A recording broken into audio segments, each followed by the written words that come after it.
What if I told you that everything you are working so hard to chase right now, like money, status, validation, or the perfect look, might not be what you actually want?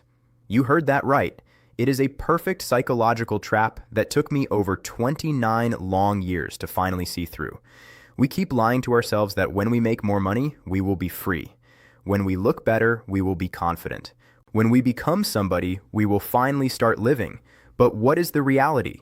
Chasing a life that looks impressive in other people's eyes only brings pressure, feeling stuck, and self-inflicted pain. The next 15 minutes will shatter those illusions and help you save decades of walking down the wrong path. I am Apex, and I am here to help you wake up before it is too late. Let us be honest with each other for a second. Have you ever nodded and agreed to help someone even though you were screaming inside wanting to say no? Have you ever chosen to take a loss rather than speak your true mind just to avoid upsetting someone else? If the answer is yes, then you are not alone. It sounds a bit sad to admit, but in the past, I desperately wanted to be a perfect role model in everyone's eyes. I craved the feeling of being cheered and validated by the crowd down to my bones. When I was a kid, every time I watched Hollywood blockbusters and saw Spider-Man or Iron Man sacrifice themselves to save the world, I always wished I could be them. But do not get me wrong, my childish brain back then had no grand concept of contributing or protecting world peace. The only thing I craved at that moment was praise. I saw them surrounded by millions of people who loved them and clapped for them, and I told myself, wow, this is a cool trick. I really want the feeling of being surrounded by people like that. And you know what? That desire for applause actually stems from an extremely deep sense of insecurity and low self-esteem. Growing up, I turned myself into someone who was overly empathetic. Psychology calls this people-pleasing syndrome, which is an intense desire to please others. I became an emotional mind detector. I always tried to read the facial expressions of the people around me, held things in, and chipped away at my own ego just to fit their expectations. Do you see yourself in that? That nice, pleasant shell did bring me moments of attention. I was praised as reasonable, gentle, and always thinking of others. I blindly chased that real-life superhero role for years, with a blind belief that if I just pleased everyone, they would love me, and I would never be abandoned. But here is the most painful lesson I learned. You have probably seen this, or maybe you have experienced this feeling yourself. You pour your heart out and sacrifice everything for others, only to sit alone at night feeling your soul is exhausted, empty, and withered inside. Why does that happen? Why do we give so much but get no peace in return? Because we have been chasing the wrong goal. People who have people-pleasing syndrome do not really crave rescuing anyone. What we are desperately looking for is a sense of belonging, validation, and love. But the truth is, you do not have to buy love with sacrifice. I see my own value right now, and you should too. We deserve to be loved simply because we exist, not because we are useful or know how to please someone. All the validation you are working so hard to find in the outside world is actually something you can entirely give to yourself. I used to think no one would love me because I was fat. There was a time when I weighed over 200 pounds. Every time a relationship fell apart or when I gathered all my courage to confess my feelings and got rejected, I would beat myself up thinking it was definitely because I was too fat because I was ugly. That toxic belief manipulated every corner of my mind, making me obsessed to the point of going crazy. I told myself that if I just had a six-pack body, I would find true love and I would never get hurt again. And guess what happened next? I threw myself into the gym like crazy. I worked out like a machine, ate a very strict diet, and counted every single gram of calories going into my mouth for over a solid year. Finally, I transformed. I got the six-pack body exactly as I desired. I started getting admiring looks and compliments, and I also entered into new relationships. But then that obsession still haunted me. Even though I had a nice body, I was still constantly afraid. I was afraid that if I ate this piece of cake, I would get fat again. I was afraid that if I showed my true personality, they would leave. I kept forcing myself to be a perfect version in my partner's eyes. But then I realized something. What I really wanted was not a six-pack body or a relationship that I had to strain myself to keep. What I craved was love from myself. It was knowing how to love, validate, and embrace my true self. Whether I weighed 200 pounds at that time or was a muscular model so I could have peace of mind no matter what happened. I realized that physical perfection does not create love. If you do not love yourself when you are 200 pounds, you will never love yourself when you have a six-pack. And I could have totally given myself that acceptance a long time ago. Think about it. How many times have you bent over backwards to change yourself to fit someone's standards, only to feel happy for a minute or two when you achieved it, and then immediately worried about losing it? By the way, if you enjoy listening to psychology content like this while working, relaxing, or before going to sleep, you can find Apex Psychology on Spotify. Simply click the link in the video description or scan the QR code on the screen to listen anytime. Now, let's continue. You know, there was a time I spent 3 months volunteering at a nursing home. Most of the people I interacted with were in their 70s, 80s, or even 90s. That experience gave me a completely new, raw, and realistic perspective on life. There, I saw a clear difference between a fulfilling old age and an old age that is torn apart from the inside. I am not talking about the money in their bank accounts or their backgrounds either. I used to meet people who spent almost all day complaining. The TV was always on with loud news, and on the table was a stack of unscratched Powerball lottery tickets. I once asked an elderly man, "What would you do if you actually won the lottery?" He smiled and said, "What would I even do with that much money now? I'd probably just leave it to my children and grandchildren." They would sit quietly, staring at an old photo of themselves in their 20s by the bedside. Then they'd let out a bitter sigh and say, "Look at these wrinkles. Growing old feels like failure." They were no longer living in the present. They were just stuck between regretting the past and giving up. But on the flip side, I also had some amazing elderly friends. There was always a light in their eyes. They did not see age as a dead end. One elderly man once laughed and said to me, "Don't look at me limping. Look at this tomato plant I just grew instead. It's growing faster than I am." Pain. They were still tired, but instead of complaining, they excitedly learned how to FaceTime their grandkids or bragged about their wins after a night of bingo. They had a great sense of humor and always found a reason to look forward to tomorrow. You see, the difference is that they never stopped growing up. They always had a purpose in life. It could just be taking care of a plant, traveling, or even some folks in their 80s who still wanted to try crazy things like skydiving. From a psychological perspective, I realized these people, whether intentionally or accidentally, understood a core truth. We are either evolving or devolving. We never just stand still in one place. If you refuse to grow up, refuse to learn and experience things, it means you are letting your soul slowly die. Your world will keep shrinking, and you will remain stunted forever in your own box of prejudice and fear. No one can stay exactly the same over time. That feeling of being obsessed with your outward appearance or the fear of what other people judge about you will never automatically disappear as you get older. It will follow you and wear down your peace until the end of your life unless you make the decision to end it yourself. And when you dare to stop that pointless chase, you will step into a state that we all crave. That is freedom. So, do you want to know what that feeling of freedom is actually like?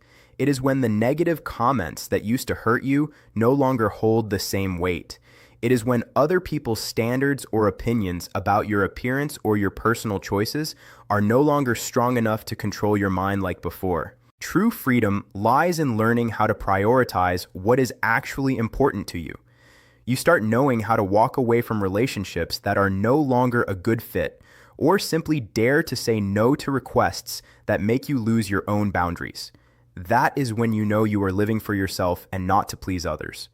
This confidence also reflects in how you face the mirror every day. You see an imperfect version full of flaws, but you still embrace it with calmness and respect. Instead of walking into a crowd with the fear of what everyone is thinking about you, you start getting curious about the new things you can discover or learn from the people around you. This is the shape of sustainable confidence, which is completely different from the kind of confidence that has to seek validation from the outside. It does not come from having to force ourselves to look perfect or always having to act pleasant to everyone. Real confidence comes from within. When you realize your value no longer depends on external standards, at that point, your emotions and your peace are no longer easily manipulated by anyone's attitude.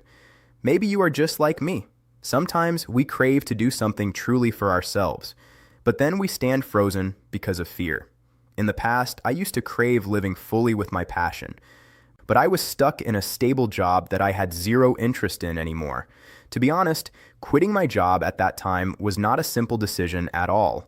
My brain worked nonstop back then, but not to create, rather to paint the worst possible scenarios. I was afraid of debt, afraid of the bills at the end of the month, afraid of how people would look at me when they saw me giving up, and worst of all, afraid of becoming a failure. I was so sure that if I lost this safety ticket, my life would be over. But you know what? I asked a question that completely changed the game. If I am still here 10 years from now, still continuing this job just because I am afraid, how will I feel? And the answer was just one single word: regret. At that moment, I realized a truth that my fear was not actually about the bills. It was about me not believing I had enough ability to adapt. I had attached my self-worth to the label of my old job, and I was afraid that without that label, I would be nobody. Do you ever feel like you are in the exact same spot? Sometimes we call it safety, but in reality, it is just a cage locked from the inside. Leaving a stable position or letting go of an old habit is never a loss. Try looking at it this way. It is us proactively creating empty space. You cannot fit in any new opportunities if your hands are holding on tightly to the old stuff. I believe that life is not always paved with roses for us to walk on. Sometimes growth comes in the form of hardships, bills to pay, or the most uncertain days. But that is exactly when you are truly evolving. Instead of letting fear paralyze you, treat it as a signal showing that you are getting closer to the version you actually want to become. True stability does not lie in a job or a title, but in the belief that no matter what situation life throws at you, you still have what it takes to overcome it. And that right there is the most solid sense of safety that no job can ever give you. That very inner strength is what guided me to a special journey that I want to share with you. That is the growth of this Apex Psychology channel. This is not just work. It is a place where I pour all my heart and curiosity into it day after day. If you are watching up to this point, then you yourself are a part of this journey, a community that dares to face the hidden corners of the mind. If what I share has ever untangled something for you, then that is the biggest achievement I treasure. Yes, 2 weeks ago, the Apex channel officially hit 100,000 subscribers. When I saw that number, my first emotion was not extreme excitement, but a moment of silence. I used to think if I reached the silver play button, I would be completely satisfied and have no more pressure. But you know what? Just a few days later, a familiar fear crept into my mind again. How do I make the next video better than the last? Am I even going in the right direction? In a flash, I realized I was falling into a psychological trap again. I kept looking at the numbers and forgot the reason why I started. The real purpose of Apex was never to race against mindless KPIs. If I did this for the numbers, I would have stopped a long time ago when facing days with zero ideas. My purpose is understanding, getting to dig deep into traumas with you, and untangling the knots in our minds. So this journey is the destination. The joy is not when I hold the silver play button in my hand, but in the sleepless nights with the script, in the times we unpack a psychological issue together, and even the times I feel the most drained. That is the real journey of growth. Life is just like that too. We climb to the top of a mountain thinking we will stop to rest. But when you stand up there, you see an even higher mountain waiting in the distance. Do not get me wrong, reaching a goal is a wonderful thing. But if you only know how to count how many people are clapping at the bottom of the mountain, you will miss the beautiful scenery of the entire climbing process. To me, the fact that there are still new mountains to climb and new knowledge to explore with you guys is the greatest piece. We do not live to touch the finish line. We live so that every day we can develop into a better version of who we were yesterday. The truth is that everything we are so busy chasing, from money, fame, a nice body to a perfect partner, is ultimately just a tool. What we truly crave is the feeling those tools bring. We want to feel safe. We want to feel loved. We want to feel like we are enough and valuable. And here is what took me over 29 years to understand. You can absolutely give yourself every feeling you want right at this very second. You want to be loved. Do not sit and wait for someone to come and save your life. Love yourself first. Regardless of whether your body is fat or skinny, regardless of whether you are carrying flaws right now, you want to feel safe. Do not wait until you achieve financial freedom to dare to breathe a sigh of relief. Create that solid ground from within your own mind by trusting your own ability to stand back up after falling. Do not wait for validation from the outside because the eyes of the crowd are the most unpredictable things in this world. Psychological wholeness does not come from filling the empty spaces with material things or compliments. It comes from you accepting and embracing your entire true self. At the end of the day, this life is not a race to reach a finish line or some magical role model. It is a process of continuous evolution. Fulfillment does not come from how much validation you collect out there. It comes from the moment you dare to accept your most original version with all its inherent imperfections. Practicing saying no and daring to reject expectations that no longer fit will definitely bring a rocky feeling at first. But remember, it is amazing what can happen when you dare to step out of that uncomfortable zone. That is the price of freedom, and it is the journey of a truly brave person. So what else are you waiting for? Will you keep procrastinating or empower yourself to start living fully? Right, starting today? I am very curious to know what stage of this journey you are in right now. Have you ever had to face and step out of any safety cage in your life? Please share your story down in the comments section. I always read and truly appreciate every single one of your experiences. Thank you guys so much for watching and sticking with me. See you in the next video from Apex.